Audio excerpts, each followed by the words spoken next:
Hey, what's up? So today I'm gonna talk about expectations.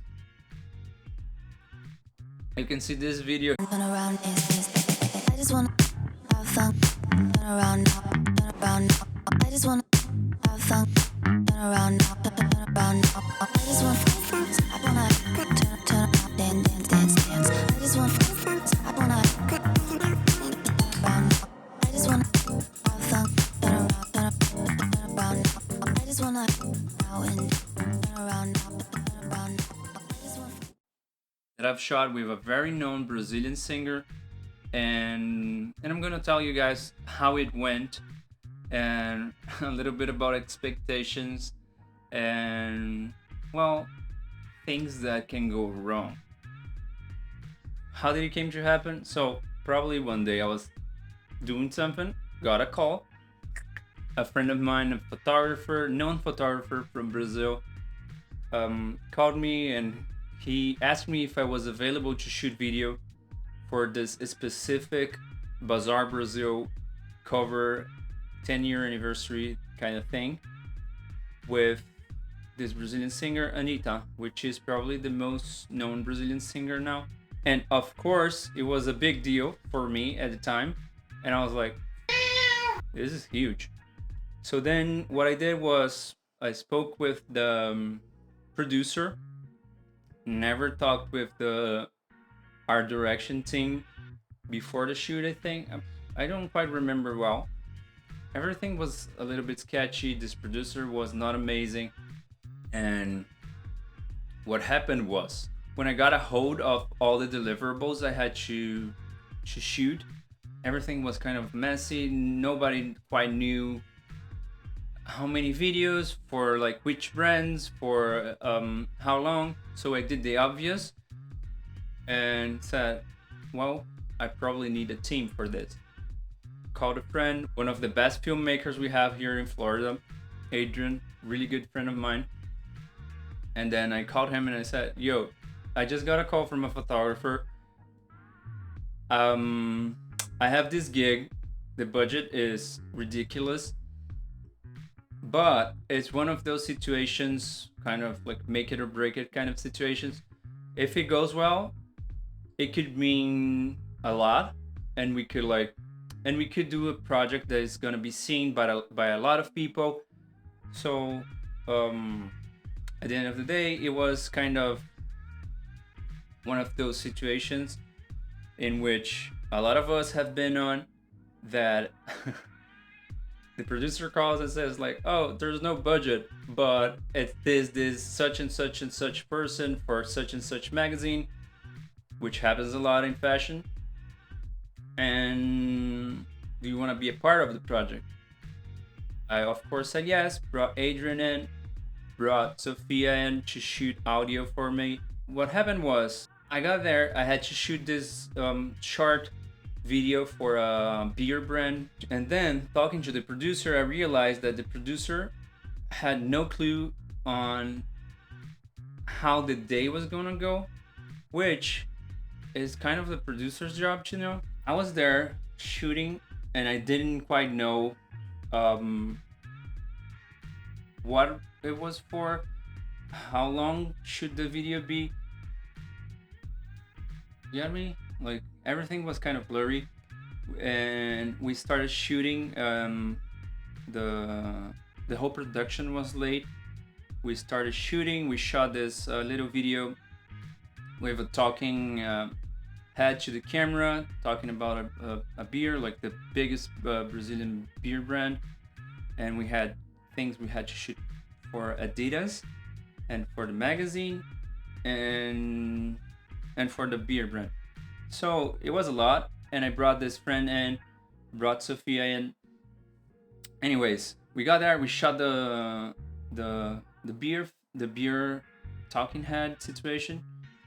Went well, everything fine. Also, we had like 10 minutes to shoot it, and then I was like, what do we do? 10 minutes to shoot, like running around, like grabbing my friend and like, shoot, come here, let's shoot, let's do it. And of course we did it.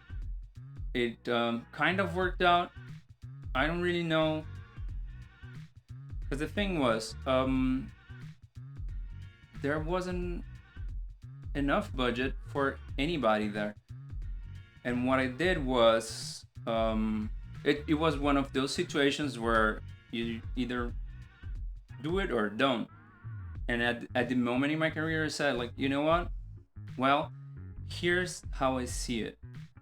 A job can give you three things: money, a nice crew to work with, or portfolio. This job, money wasn't a thing, because it's always like that with magazines. So it was super low budget, and I took that budget and kind of paid my crew with that.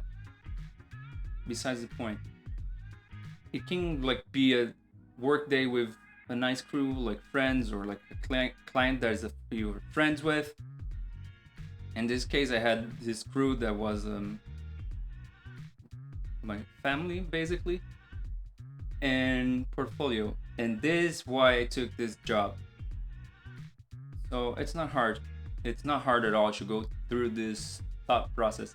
So anyways, and then we started to do the looks. And from the get-go, I realized it was going to be complicated. So what happened was, and oftentimes you be in that spot in which you have to kind of be like doing acrobacies to get the angles, to get around the photographer, to get a look from your model, because the whole like production doesn't give you time to do whatever you have to do, because sometimes the photo is more important. Oftentimes in fashion, that's the case. And there was I, bringing one of my best friends, bringing my partner to the production, and we were just like, you know, running around with the camera, couldn't get the angles. And the video you're seeing, it's obviously not even close to be one of my best works, but it's kind of what I was able to achieve. And the whole like production, the producer and the photographer weren't like getting quite along. The producer was very unorganized. So at the end of the day, what happened was the magazine didn't have budget to pay me and my crew and editing, etc., etc., etc. They wanted a bunch of deliverables. And what I said was, you know what? I'm gonna edit this, which was like what I wanted to edit, and I sent the raw footage to the magazine and said, like, you guys deal with it with your editors in-house. That's not gonna be my problem. Well, the producer made arrangements with me in which I would have to edit just a specific amount of things and not gave me the full context of whatever I had to edit. So at the end of the day, what I did was I sent them the footage. Probably I'm still on their blacklist till this day. But anyways, that was what happened. Well, conclusion. The magazine used just part of the videos. They didn't edit anything. The magazine didn't even credit my crew because this happened, and I probably went on their blacklist, which, to be honest, I don't give a about. So anyways, the lesson here is, if you're going into a shitty situation, it's always better to not be alone. But also, it's a case in which you have to kind of manage your expectations, because I had like such high expectations and thinking of, well, this could go and be something, this could lead somewhere, which didn't like lead anywhere. It didn't. At the end of the day, it was a thing that I did. Looking back, it was funny. I didn't got a lot of portfolio out of it, but I do have a big name on my portfolio.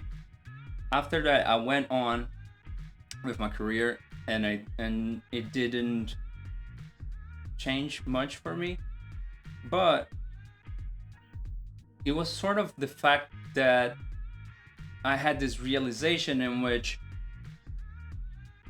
when you go through some stuff and you're like, oh, my career is gonna be f***ed, and then you're like, actually, no one has that power to f*** your careers that bad, or to f*** your career at all. No one has the power of kicking you out the market unless you're committing a crime or something like that. So some lessons came out of it, and I went on and actually worked with a lot of really known people and really known brands, and nothing of that came to what was related to doing this video. But that's kind of the lesson, you know. Sometimes you have to analyze the propositions through these three pillars, which is payment, crew, and portfolio. If you go through that process, you're probably going to give more of yourself to the projects, because once you're in, you know. Well, you know what? I guess I waited a long time to talk about this project, and at the end of the day, what I did was, after I don't know how many time has passed, I went through the footage. I worked out my PTSD with this project, and I decided to do a video and have something out of it, because at the end of the day, I put my time and effort into it. I brought people in, and it kind of worked out. But anyways, I guess that's it for today. As usual, subscribe, give it a like, thumbs up, whatever. And if you need anything, hit me up.